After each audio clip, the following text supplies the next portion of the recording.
Important प्रश्न करेंगे जो कि ग्रुप डी के लिए काफ़ी इंपॉर्टेंट है। तो आपके सामने पहला प्रश्न ये रहा, अत्यधिक अम्लीय मिश्रण का पीएच मान कितना होता है? तो आपका राइट आंसर हो जाएगा ऑप्शन नंबर डी 0। ये ग्रुप डी में ये क्वेश्चन पूछा गया है। यहाँ ध्यान देंगे, आपको एक पीएच स्केल देखने को मिल रहा होगा। यहाँ पर आप देखेंगे 0 से लेकर 6 तक ये एसिडिक नेचर के हैं। इसमें मोस्ट एसिडिक की बात करेगा तो आपका 0 हो जाएगा मोस्ट एसिडिक। 7 आपका न्यूट्रल यानी कि उदासीन होता है, इस चीज़ को आप ध्यान रखेंगे, न्यूट्रल उदासीन होता है। और 8 से लेके 14 तक ये आपका बेसिक नेचर का होता है। इसमें अगर मोस्ट बेसिक की बात करेगा तो आपका राइट आंसर 14 हो जाएगा। और एक चीज़ और ध्यान रखेंगे, जो पीएच होता है, पीएच वैल्यू वो 0 से 14 के बीच होता है। चलिए आगे देखेंगे, निम्न में से कौन से एक का उपयोग सामान्यतः सटीक पीएच को मापने के लिए एक संकेतक के रूप में किया जाता है? तो आपका राइट आंसर हो जाएगा option number D universal indicator. ये आरआरबी एलपी और टेक्नीशियन 2018 में ये क्वेश्चन पूछा गया है। चलिए आगे, निम्न में से कौन सा घोल इन सभी में सबसे अम्लीय है? तो अभी आपने देखा है, ऑप्शन नंबर आपका ए राइट आंसर हो जाएगा। पीएच मान 0 वाला जो घोल है वो सबसे अम्लीय है। ये भी एएलपी और टेक्नीशियन में 2018 में ये क्वेश्चन पूछा गया है। चलिए आगे देख, निष्क्रिय विलयन का पीएच मान होता है, तो जो निष्क्रिय विलयन होता है उसका पीएच मान कितना होता है? आपका राइट आंसर हो जाएगा ऑप्शन नंबर ए 7, जिसे न्यूट्रल भी कहते हैं, उदासीन। इस चीज़ को आप ध्यान रखिएगा। चलिए आगे देखेंगे, प्रबल अम्ल और प्रबल क्षार के लवणों का पीएच मान होता है। ऑप्शन नंबर आपका बी राइट आंसर हो जाएगा। लवण प्राय अम्ल व क्षार के मध्य उदासीनीकरण अभिक्रिया द्वारा बनाए जाते हैं, इस चीज़ को आप ध्यान रखेंगे, न्यूट्रल होते हैं। तो ऑप्शन नंबर आपका जो बी होगा राइट आंसर हो जाएगा 7। चलिए आगे देखेंगे, यदि किसी लवण का पीएच मान 0 है तो वह का लवण है, यानी कि पीएच अगर 0 है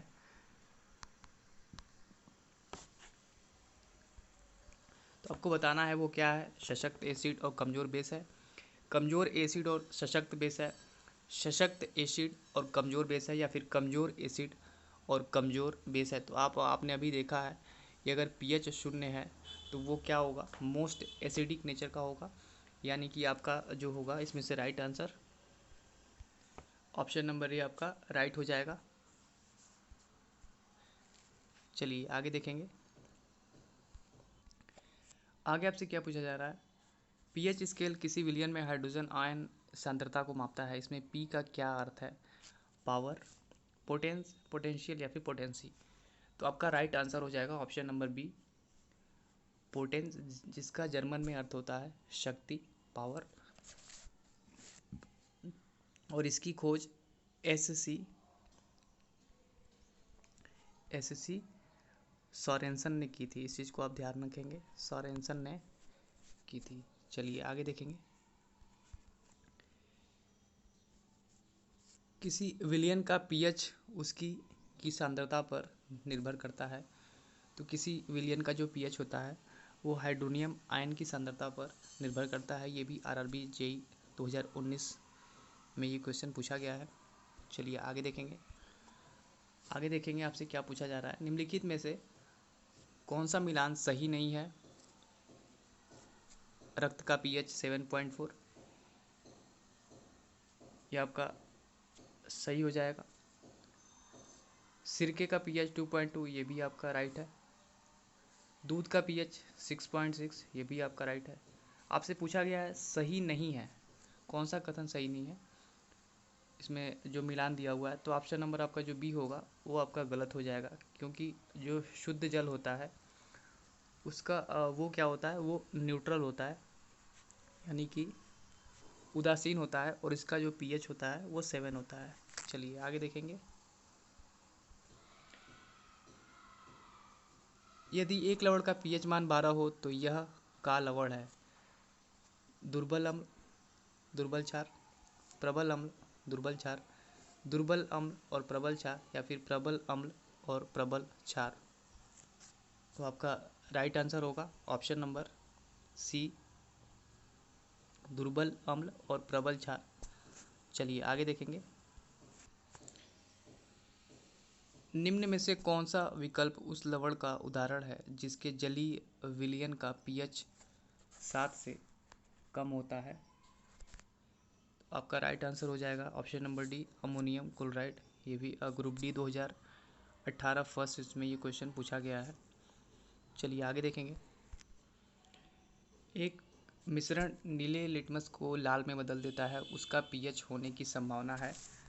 तो उसका पीएच 6 होने की संभावना है। ऑप्शन नंबर ए आपका राइट आंसर हो जाएगा। ये भी ग्रुप डी में पूछा गया है 2018 में। दोस्तों आपको जितने भी क्वेश्चन देखने को मिलेंगे वो कहीं ना कहीं आपके एग्जाम में पूछे गए हैं, तो काफ़ी इंपॉर्टेंट है ये। चलिए आगे देखेंगे। आगे देखेंगे आपसे क्या पूछा गया है। निम्न में से कौन से संकेतक का उपयोग अम्लीय और उदासीन विलयनों के बीच फर्क करने के लिए नहीं किया जा सकता है? तो आपका राइट आंसर हो जाएगा ऑप्शन नंबर सी, इयोसिन। ये एएलपी और टेक्नीशियन में क्वेश्चन पूछा गया है। फिनाफ्थलीन क्या है कि वो मिथाइल ऑरेंज जैसे प्राकृतिक या फिर कृत्रिम सूचक से किसी यौगिक के अम्ल या फिर क्षार होने के गुण का पता लगाता है, जबकि इयोसिन जो है, इयोसिन द्वारा कोशिका द्रव्य और जो टिश्यू होते हैं उसका अध्ययन किया जाता है। चलिए आगे देखेंगे। आगे क्या आपसे पूछा जा रहा है। निम्नलिखित में से कौन सा एक गंधीय सूचक है? आपका राइट आंसर हो जाएगा ऑप्शन नंबर सी, लौंग। कुछ ऐसे पदार्थ होते हैं जिनकी गंध अम्लीय या फिर क्षारीय माध्यम में बदल जाती है, ऐसे पदार्थों को गंधीय सूचक कहते हैं, जिसको ध्यान रखेंगे। जैसे प्याज हो गया, ऑनियन, वेनिला हो गया, लौंग हो गया। चलिए आगे देखेंगे। जब विलयन लिटमस विलयन न तो अम्लीय और न ही क्षारीय होता है, तब इसका रंग होता है। तो आपका राइट आंसर हो जाएगा ऑप्शन नंबर बी, बैगनी। ये भी ग्रुप डी में क्वेश्चन पूछा गया है 2018 में। चलिए आगे देखेंगे। तो दोस्तों ये थे आपके